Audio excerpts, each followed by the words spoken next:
দুনিয়ার সবচেয়ে সহজ একটা ভর্তা রেসিপি আমি আপনাদের সঙ্গে আজকে শেয়ার করছি। এটা খেতে মাশাআল্লাহ অনেক বেশি মজার হয়। এটা গরম ভাতের সঙ্গে এই ভর্তা খেলে অনেক বেশি ভালো লাগে। যারা ভর্তাপ্রেমী মানুষ আছেন তারা তো যে কোনো ধরনের ভর্তাই খেতে অনেক বেশি পছন্দ করেন। আমিও ভর্তা খেতে অনেক বেশি পছন্দ করি। তো আজকে আমি এই ভিডিওটা হচ্ছে যে আপনাদের সাথে শেয়ার করছি। প্রথমে এখানে কতগুলো ঢেঁড়স নিয়েছি। ঢেঁড়সগুলো কিন্তু আমার একদম কচি কচি। তো সব ঢেঁড়সগুলোকে আমি পানি দিয়ে খুব ভালোভাবে ধুয়ে নিচ্ছি। পানি দিয়ে খুব ভালোভাবে ধুয়ে নেওয়া হয়ে গেলে আমি এবার ঢেঁড়সগুলোকে খুব ভালোভাবে দুই দিকে মাথা এবং লেজের অংশটা ফেলাই দিয়ে কেটে নিচ্ছি। এভাবে সবগুলো ঢেঁড়স আমি কেটে নিব।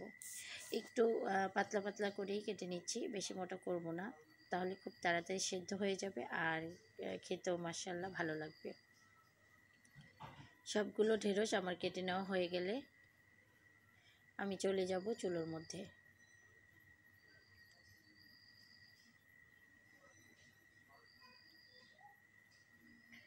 চুলোয় একটা প্যান বসিয়ে দিয়ে এখানে আমি মরিচ ভেজে নিব, লাল মরিচগুলো ভেজে নিব। আপনারা চাইলে কাঁচা মরিচ দিয়েও করতে পারেন, তবে যে কোনো ধরনের ভর্তা আমার কাছে মনে হয় শুকনো মরিচ দিয়ে করলে খেতে অনেক বেশি ভালো লাগে। আর এই শুকনো মরিচটাতে ঝালের পরিমাণটা বেশি থাকে। আমি এখানে ঢেঁড়স অনুযায়ী ঝালের পরিমাণটা নিয়ে নিয়েছি, আপনারা আপনাদের পরিমাণ মতো নিতে পারেন।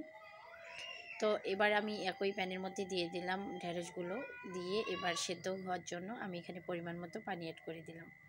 এবার ঢাকনা দিয়ে ঢেকে দিব যতক্ষণ না পর্যন্ত এটা সেদ্ধ হয়ে আসে।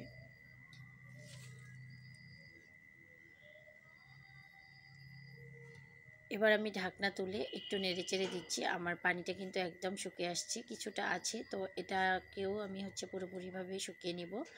একটু পোড়া পোড়া করে আমি এই মানে ঢেঁড়সটাকে ভেজে নিব, এতে করে খেতে অনেক বেশি ভালো লাগবে।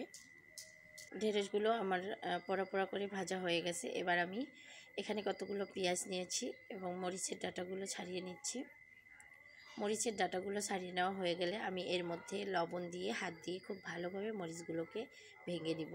আপনারা চাইলে এই কাজটা গ্লোভস পরেও করতে পারেন, যাদের ঝাল লাগার সমস্যা আছে তারা গ্লোভস পরে করতে পারেন।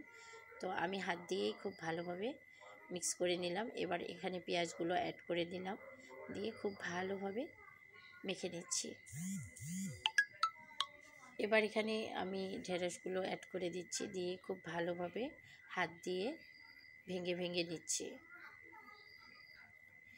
এবার সবগুলো ভেঙে নেওয়া হয়ে গেলে আমি আবারও সবগুলো একসঙ্গে মিক্স করে নিচ্ছি। সবশেষে এখানে আমি সরষের তেল অ্যাড করে দিলাম, আর এই সরষের তেলটা দেওয়ার কারণে আরও খেতে অনেক বেশি ভালো লাগবে। আমি আবারও খুব ভালোভাবে একটু মেখে নিচ্ছি। তো আমার ভর্তাটা কিন্তু একদম রেডি।